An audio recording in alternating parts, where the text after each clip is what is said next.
कहानी शुरू होती है पंकज और उसके 4 दोस्तों से। पंकज यानी मैं ना अपने काम की वजह से बाहर ही रहने लगा था।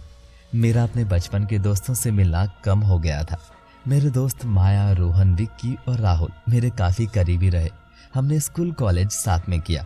अब हम सब अपनी अपनी लाइफ में सेट हो चुके थे। मुझे ना बचपन से माया बहुत पसंद थी। मैं हमेशा उससे किसी ना किसी बहाने से मिलना चाहता था।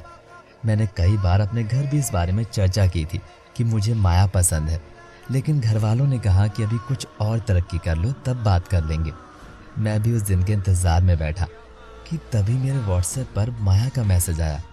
उस मैसेज में लिखा था, हाय पंकज, मेरे नए घर का गृह प्रवेश है, तुम्हें जरूर आना है। उसका ये मैसेज देखकर मेरा दिल गार्डन गार्डन हो गया। मैंने उसके घर जाने का फैसला किया। मैं ट्रेन से अगली सुबह उसके घर पहुंच गया। माया मुझे देखकर बहुत खुश हुई और मेरे सीने से लग गई।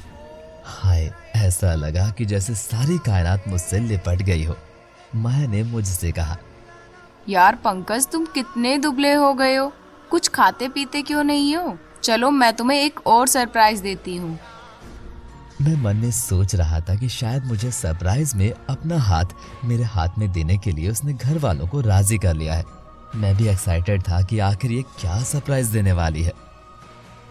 वो मेरी आंखों पर अपना हाथ रखकर और मेरा हाथ पकड़कर अपनी छत पर ले गई।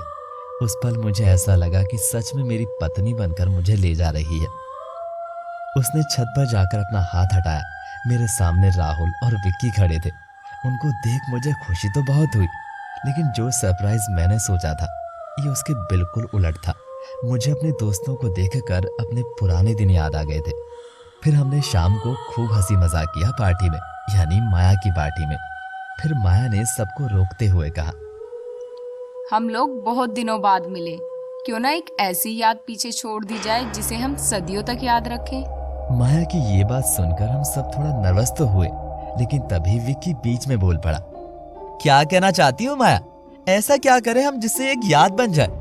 अब ये ना कहना कि हम सब तेरा मर्डर कर दें। ये कहकर हम सब खूब हंसे। फिर माया ने कहा, मेरा मतलब हम लोग लॉन्ग ड्राइव पर चलते हैं, हाईवे पर, जहां हम एक लंबा सफर करेंगे जिसकी कोई सीमा नहीं, और नुक्कड़ की चाय का आनंद और ढाबों का खाना खाते हुए घूमेंगे। बोलो दोस्तों, क्या बोलते हो? हम सब थोड़ा शांत तो हुए, लेकिन आइडिया उसका बुरा नहीं था।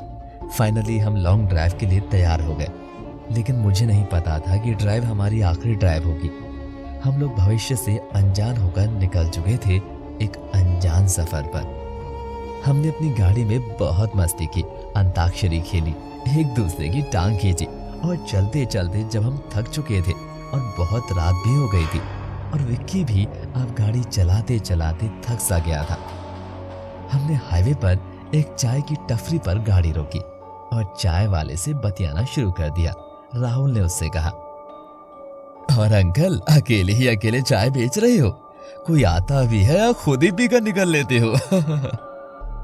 नहीं नहीं बाबूजी, आप जैसे सेठ आ जाते हैं कभी कभी, बस उससे ही गुजारा कर लेते हैं हम लोग। ऐसे ही हम उनकी टांग खींच रहे थे कि तभी माया बोली, चुप करो तुम लोग, जब देखो सबकी टांग खींचने लगते हो।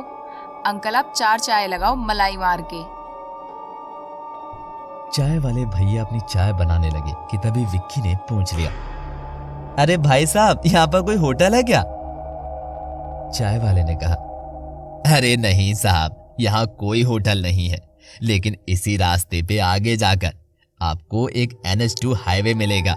उसी हाईवे पर 20 किलोमीटर आगे एक होटल है। चाय वाले को उस हाईवे का नाम लेते ही राहुल बीच में बोल पड़ा, अरे ये हाईवे तो वो पुराना वाला है ना, जिस पर ना तो कोई गाड़ी निकलती है और कोई चिड़िया भी वहां जाना पसंद नहीं करती, और तुम हमें वहां भेज रहे हो? हमसे चाय वाले ने कहा, साहब आप थके हुए थे, इसीलिए मैंने आपको बता दिया।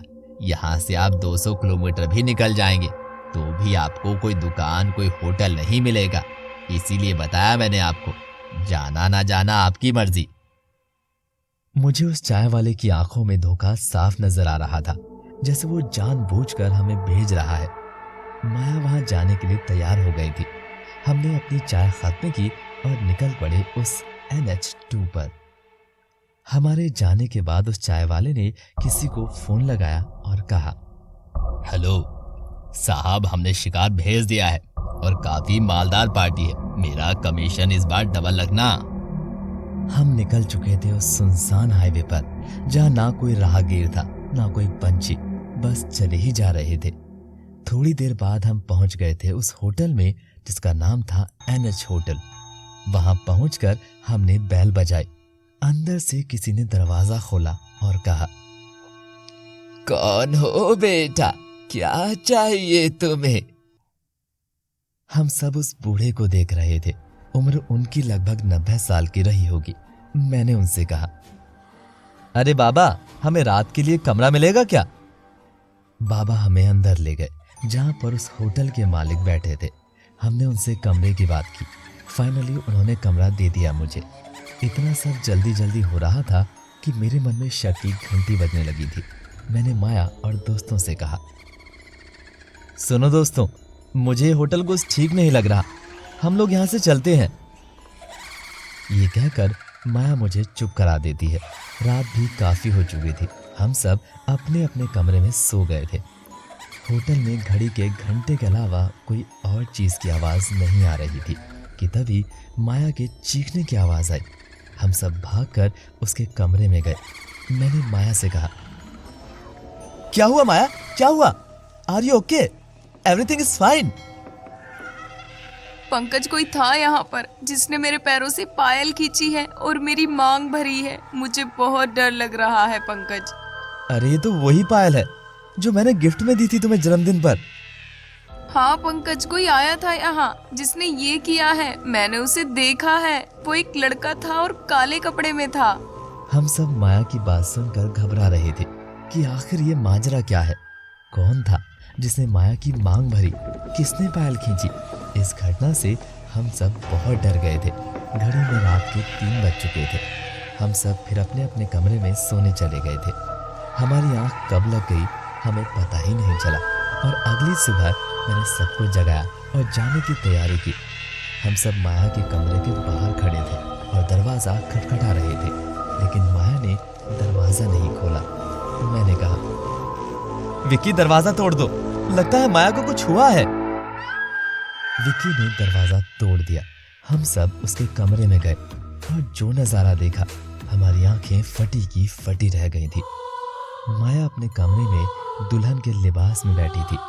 मांग में फैला हुआ सिंदूर, मुंह पर लाली और दोनों आंखें खुली हुई थी।